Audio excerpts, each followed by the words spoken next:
వాడు ఏ మహానుభావుడు చూశాడో చైన్ లాగి రైలు ఆపేశాడు. సామర్లకోట అవుటర్లోకి వెళ్ళిన తర్వాత పిల్లాన్ని దింపేశారు. వాడు పరిగెత్తుకుంటూ వచ్చేశాడు. ఈ కొట్టిన భర్త పరిగెత్తుకుంటూ ఎదురెళ్ళి ఆ పిల్లాన్ని తీసుకొచ్చాడు. ఇంత కొట్టినాడు భర్త అన్నది మర్చిపోయింది.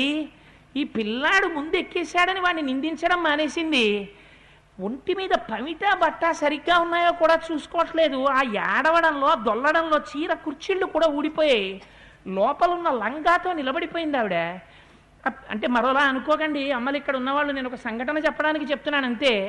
ఆ చంటి పిల్లాన్ని ఆ పిల్లాన్ని ఎత్తేసుకుని హత్తేసుకుని, నాన్న నీ బతికాను రా నాన్న, నువ్వు రైల్లో వెళ్ళిపోతే నేను ఏమైపోదును రా నాన్న, నువ్వు బతికావు రా అని ఏడిచేస్తోంది. వాడు వచ్చేసాడు కదా, ఏడుపు ఆపవచ్చు కదా. భృశం భవతి దుఃఖిత. ఇది అమ్మ గుండె. అమ్మ పట్ల అమర్యాదగా ప్రవర్తించడం ఎంత ప్రమాదకరమో మీరు ఆలోచించండి. రాశీభూతమైన వాత్సల్యం అమ్మ ఎన్ని దోషాల్ని క్షమించగలుగుతుంది. అందుకే ఇదయా రాముడంటే. ఎన్ని అపరాధములు మేం చేసినా మాకు కష్టాలు వస్తే మా కష్టాలు గట్టెక్కిపోవచ్చు, కానీ మా కష్టాల్ని తలుచుకొని భృశం భవతి దుఃఖిత. రాముడు బాధపడుతూనే ఉంటాడు. నేను రాజుగా ఉండగా నాడు నా ప్రజలు ఫలానా కష్టం పడ్డారని. ఏమయ్యా మాకు అటువంటి రాజు అక్కర్లా? ఇప్పుడు చెప్పు దశరథ, నువ్వు అడిగావని మేము అడిగామా? మాకు ఇలాంటి వాడు రాజు కావాలని అడిగామా? ఇన్ని కళ్యాణ గుణములు ఉన్నాయి రాముడి దగ్గర, మాకు అక్కర్లా రాముడు రాజుగా? అందుకని పట్టాభిషేకం చేయి, యవరాజ్యమి, మేము సంతోషిస్తాం. రాముడి గొప్పతనం ఏమిటో తెలుసా? బలం ఆరోగ్యం ఆయుశ్చ రామస్యా విదితాత్మనః దేవాసుర మనుష్యేషు గంధర్వోరగేషు చ అశంసతే జనః సర్వో రాష్ట్రే పురవరే తథా అభ్యంతరశ్చ బాహ్యశ్చ పౌరజాన పదో జనః. రాముడి యొక్క గొప్పతనం ఏమిటంటే, ఏమీ తెలియనటువంటి జానపదులు, ఆడవాళ్ళు, ఆయనకి స్నేహితులు, స్నేహితులు కానివాళ్ళు, పరిచయం ఉన్నవాళ్ళు, పరిచయం లేని వాళ్ళు ప్రతిరోజు ఉదయం పూజామందిరం దగ్గరికి వెళ్ళి నమస్కారం చేసేటప్పుడు ఏం నమస్కారం చేస్తారో తెలుసా దశరథ? మా రాముడికి ఆరోగ్యం ఆయుర్దాయం ఇయ్యేం స్వామి, ఆ రాముడు ఉంటే మమ్మల్ని అందరినీ రక్షిస్తాడు, మా రాముడు ఆరోగ్యంగా ఉండాలి, మా రాముడు సంతోషంగా ఉండాలి అని ఏమీ తెలియని స్త్రీలు, జానపదులు, పిల్లలు, పెద్దలు, స్నేహితులు, ఏమీ కాని వాళ్ళు అందరూ నమస్కారం చేస్తారయ్యా. ఇదయ్యా నీ గొప్ప. నువ్వు నీ కొడుకు గురించి పూజ చేయించడం గొప్ప కాదయా. రాజ్యంలో ఉన్న వారందరూ స్త్రీబాల సహితంగా రాముడి యొక్క వృద్ధిని కోరుకుంటారు. ఇది రాముడంటే. అటువంటి రాముడు రాజుగా ఉండాలని మేము కోరుకోమా దశరథ? అందుకని మాకు రాముడు దశరథుడిగా కావాలని అడిగారు.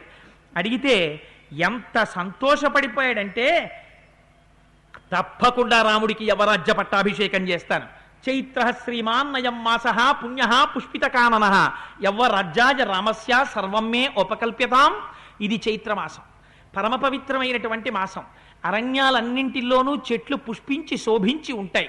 ఇంత పరమపావనమైన కాలం కనుక రాముడికి తప్పకుండా పట్టాభిషేకం చేస్తాను.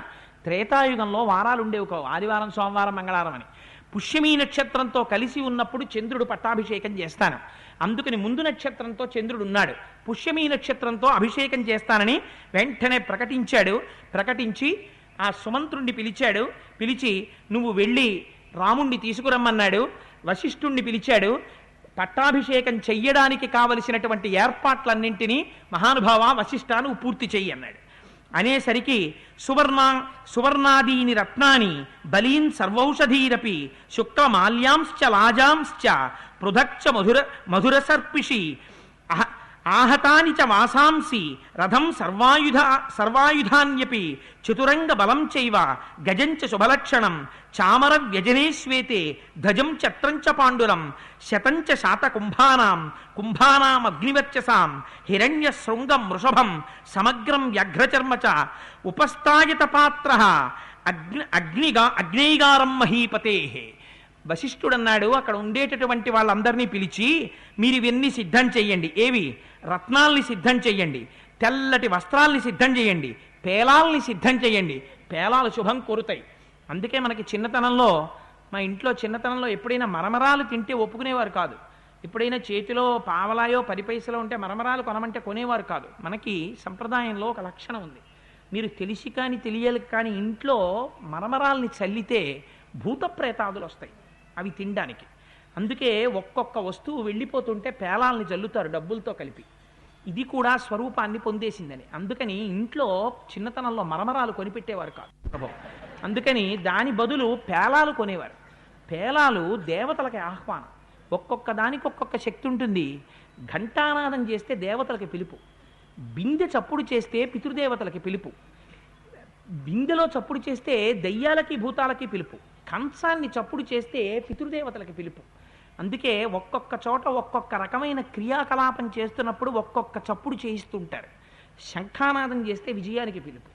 పేలాలు ఇంట్లో చల్లినా, పేలాలు తిన్నా, పేలాలు ఇంట్లో చేతుల్లో పట్టుకున్నా, ఇంట్లో పేలాలు ఉన్నా దేవతలు సంతోషపడతారు. అందుకే పేలాలు నైవేద్యం పెట్టినా, పేలాలు బెల్లం ముక్క నైవేద్యం పెట్టినా, పేలాలు చేత్తో పట్టుకుని తింటున్నా, ఇంట్లో పిల్లలు పేలాలు తింటూ అక్కడ ఇక్కడ పడేసినా దానివల్ల ఇల్లు వృద్ధిలోకి వస్తుంది. అందుకని మహానుభావుడు వశిష్ఠుడు అన్నాడు, లాజాంశ్చ, ఆ పేలాలు తీసుకురండి, చతురంగ బలాలు సిద్ధం చెయ్యండి, ఏనుగుని మంచి ఏనుగును ఒకదాన్ని సిద్ధం చేయండి, తెల్లటి గొడుగు సిద్ధం చెయ్యండి, చామరం సిద్ధం చెయ్యండి, ఆ తరువాత అగ్నిహోత్రంలా మెరిసిపోయేటటువంటి 100 కుంభములను సిద్ధం చెయ్యండి, బంగారపు తొడుగులున్నటువంటి కొమ్ములున్నటువంటి ఎద్దు సిద్ధం చెయ్యండి, ఎక్కడా తెగిపోనటువంటి పూర్తిగా ఉన్న పులి చర్మాన్ని సిద్ధం చెయ్యండి.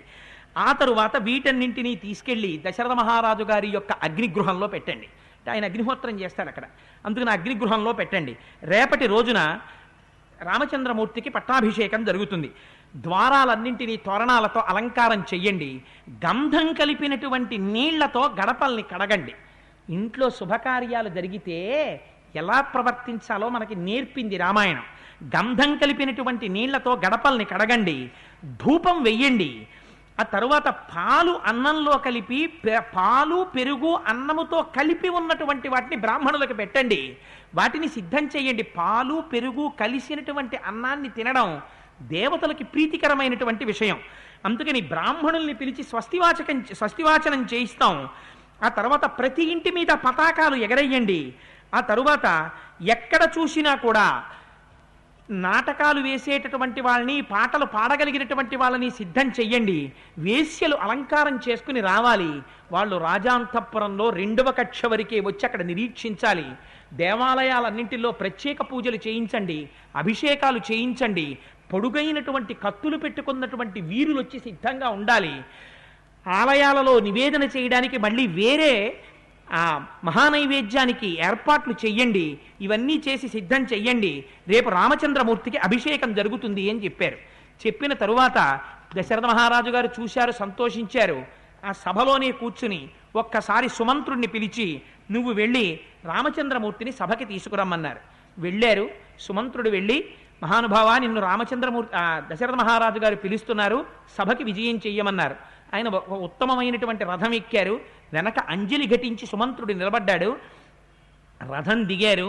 ఆ పైకెక్కి దశరథ మహారాజు గారు కూర్చున్నటువంటి సభలోకి రామచంద్రమూర్తి ప్రవేశించారు. ప్రవేశించి చిత్రం చూడండి, రామవర్మాహంభో అభివాదయే అని రాజులైతే చిట్ట చివర వర్మ పెట్టుకుంటారు, బ్రాహ్మణులైతే శర్మ పెట్టుకుంటారు. చతుస్సాగర పర్యంతం గోబ్రాహ్మణేభ్య ప్రవర చెప్తారు. చెప్పి తండ్రి గారి యొక్క పాదముల వంక చూసి, నేను రామవర్మనొచ్చాను అని చెప్పి చెవులు పట్టుకుని ఆయన పాదములకు శిరస్సు తగిలేటట్టుగా నమస్కారం చేశాట రామచంద్రమూర్తి. చూశాట దశరథ మహారాజు గారు రాముడి వంక.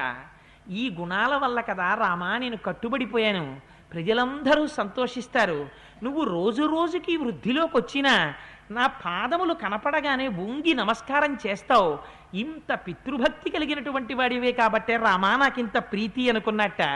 దశరథ మహారాజు గారి మనస్సులో కలిగిన భావం ఏమిటో ఎంత సున్నితంగా, ఎంత అందంగా వాల్మీకి మహర్షి చెప్తారో చూడండి.